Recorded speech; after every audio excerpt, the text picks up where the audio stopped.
Bonjour, bonjour, bienvenue au centre Paraclétos. Que Dieu vous bénisse, votre serviteur, prophète Moïse. Nous croyons que la connaissance est la puissance et la puissance est la connaissance. Nous voulons simplement vous inviter à vous abonner à notre chaîne afin de recevoir davantage d'enseignements qui vont vous permettre de grandir et d'édifier votre foi et de perfectionner votre marche avec le Seigneur. N'oubliez pas de vous souscrire, de partager nos vidéos. Que Dieu vous bénisse et nous sommes là pour vous servir.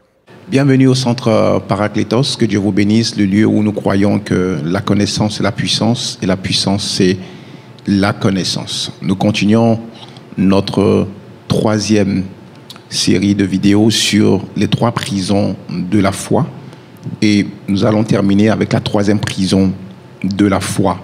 Et ensemble, je vais vous encourager à écouter la première, la 2e et la 3e, qui est celle-là maintenant. La première, nous avions parlé de la foi, de la prison de la foi. On avait pris le personnage de Jean-Baptiste, un homme qui avait la révélation, qui avait tout, mais dont la foi avait été emprisonnée à cause de la frustration envers Dieu, parce qu'il s'attendait que Jésus vienne le libérer, mais Jésus ne l'a pas libéré parce que sa perception de sa délivrance n'était pas celle de Dieu.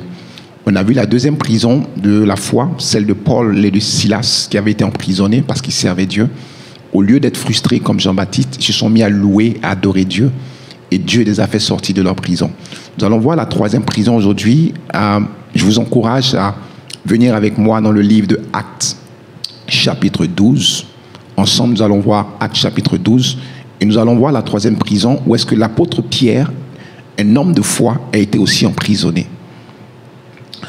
Actes, chapitre 12, verset 1.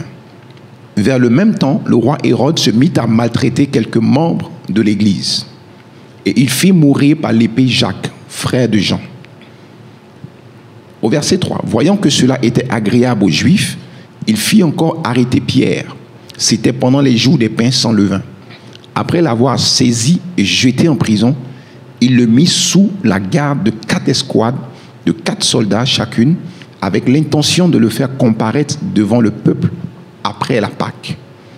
Pierre, donc, était gardé dans la prison et l'Église ne cessait d'adresser pour lui des prières à Dieu. Donc, il est question ici de la persécution de l'Église où Hérode a fait décapiter, a fait tuer le prophète Jacques, l'apôtre Jacques. Et voyant que le peuple était en admiration, était content, il a fait arrêter Pierre. Pierre est un petit peu le symbole de la foi. Cet homme de foi, rappelez-vous, c'est Pierre qui a marché sur l'eau. Rappelez-vous que c'est Pierre qui a eu la révélation de la personne de Jésus-Christ de Nazareth. Donc la foi de Pierre était incontestée. C'est quelqu'un qui était investi de l'esprit. C'est Pierre qui est sorti le jour de la Pentecôte. Après une prédication de moins de 3 minutes, 3000 âmes se sont données à Dieu. C'était un homme qui craignait Dieu. La Bible déclare que Pierre, son ombre guérissait les malades. Il était celui qui a introduit l'évangile aux païens. C'était un homme puissant qui marchait avec Dieu. Mais voilà que Pierre se retrouve en prison. Pas dans n'importe quelle prison, avec 4 escouades, donc environ près de 16 soldats qui veillaient sur Pierre. Et en plus de ça, il était enchaîné. Donc, il ne pouvait pas bouger.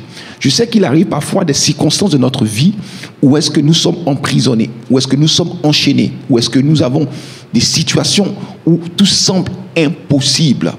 On est comme des vents de destruction, des torrents de destruction qui arrivent. On ne sait ni mettre la tête, on n'est pas capable de prier, on n'est pas capable de louer, on est capable de rien faire. Ça, c'est une autre forme de prison de la foi, où tu n'es pas capable de pouvoir chercher Dieu. Tu es littéralement dans une position où, en fait, où tu as l'impression que rien ne va.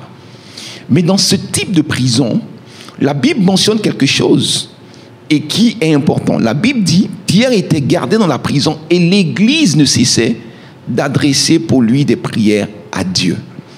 Dans ce genre de prison, lorsque ta foi est emprisonnée dans ce type de prison, il est important de comprendre qu'il y a des situations de notre vie, seule la prière de l'Église, seule la prière de l'Assemblée des Saints peuvent te faire sortir de ce type de prison de ta foi. C'est pour cela que la Bible dit, n'abandonnez pas vos assemblées à laquelle est rattachée une grande rémunération.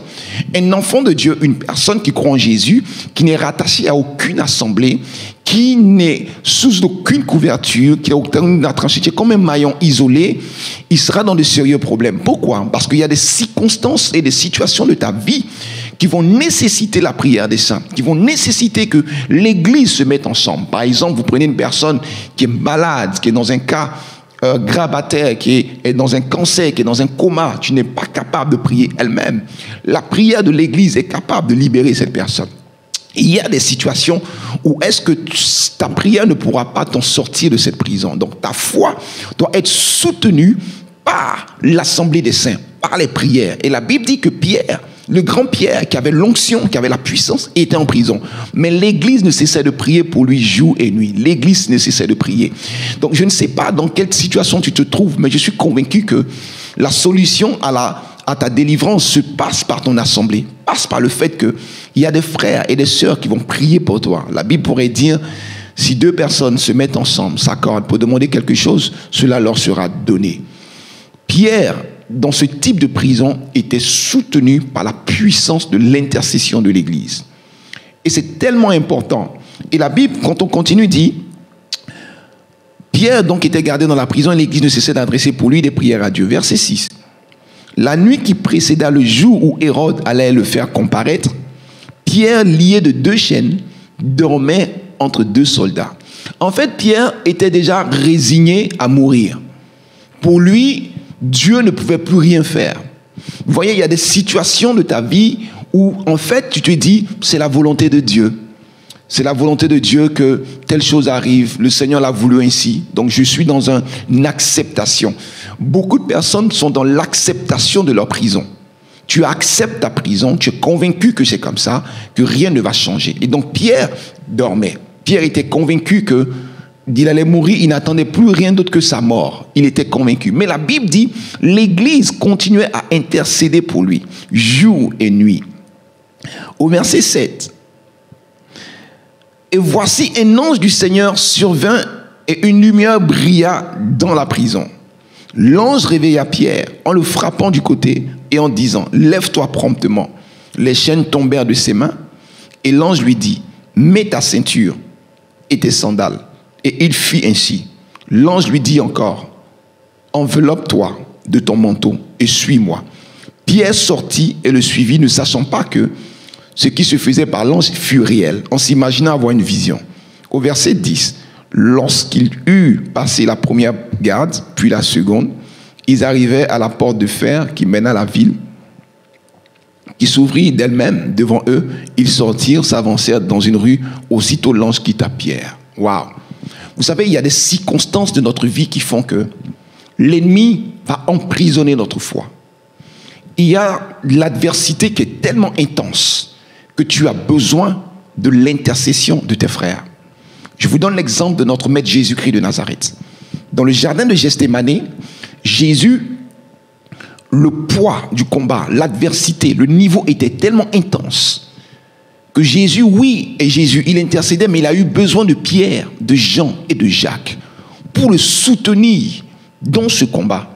Frère, il y a des combats dans lesquels, ou sœur, tu peux te trouver, mais ta foi ne sera pas suffisante pour t'en sortir. C'est des prisons, c'est ce que j'appelle, c'est des moments intenses, c'est des grandes prisons. Et il faut que tu aies le soutien d'un frère, d'une sœur, de ton église, de ton pasteur. Il faut que tu aies le soutien des personnes qui vont t'aimer, qui vont dresser une intercession véritable à Dieu, qui vont prier pour toi, pour que tu puisses t'en sortir. Et ce genre de prison nécessite l'intervention angélique. Ça prend une intervention angélique. Et Jésus est passé par là dans le jardin de Gethsémani. Les anges sont venus le fortifier et il était prêt à pouvoir aller à la croix. C'est tellement important de comprendre. C'est pour ça que beaucoup d'enfants de Dieu, beaucoup rétrogradent, beaucoup abandonnent le Seigneur, parce qu'ils sont dans des prisons où ça nécessite l'assistance de l'assemblée. C'est l'une des raisons pour lesquelles l'ennemi, lorsqu'il te met dans cette prison, il va te détacher de ton église. Tu vas commencer à avoir une perception bizarre de ton pasteur. Tu vas commencer à ne plus croire dans le ministère. Tu vas commencer à te détacher. Tu vas commencer à penser que tout le monde, personne ne t'aime. Et tu vas trouver des petites justifications parfois qui n'ont pas de sens. Oui, mais personne ne m'a visité. Mon pasteur ne m'appelle pas. Je ne comprends pas. Juste pour t'éloigner de l'assemblée.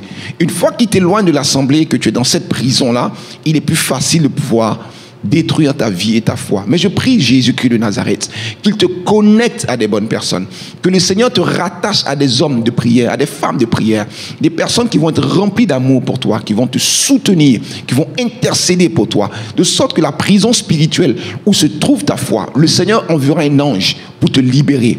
Que le Seigneur te bénisse. C'est ainsi les 3 dimensions, prison spirituelle dans laquelle nous nous trouvons. La première prison, rappelez-vous, c'est Jean-Baptiste. La deuxième, Paul et Silas. Et la troisième prison de notre foi, c'est l'apôtre Pierre. Il y a des temps, il y a des dimensions de ta vie où tu as besoin de l'Église. L'Église doit intercéder pour toi.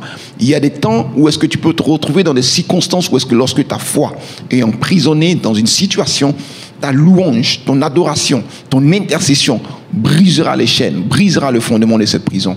À l'instar de Jean-Baptiste, donc je t'encourage à ne pas être comme Jean-Baptiste, parce que Jésus a dit que quoique il est le plus grand, mais il est le plus petit dans le royaume des cieux. Parce que Jean-Baptiste a une crise d'identité. Jean-Baptiste a douté de Jésus. Jean-Baptiste est celui-là qui a remis en cause le Messie, quoi qu'il avait la révélation, et il a été décapité. Que le Seigneur te bénisse et te fasse libérer de toutes les prisons spirituelles dans lesquelles l'ennemi a mis ta foi, parce que Dieu a besoin de toi. Que le Seigneur vous bénisse et que sa grâce repose sur vous. N'hésitez pas, n'oubliez pas de vous souscrire afin d'avoir des vidéos qui vont vous faire grandir dans l'édification et le perfectionnement de votre marche. La connaissance est la puissance et la puissance c'est la connaissance. Que Dieu vous bénisse. Allô, allô, allô, allô, content. Écoutez, je suis très heureux d'être avec vous encore. C'est ainsi que l'enseignement se termine, c'est fini. N'oubliez pas de vous abonner, de vous souscrire. Il y a un petit bouton juste en bas.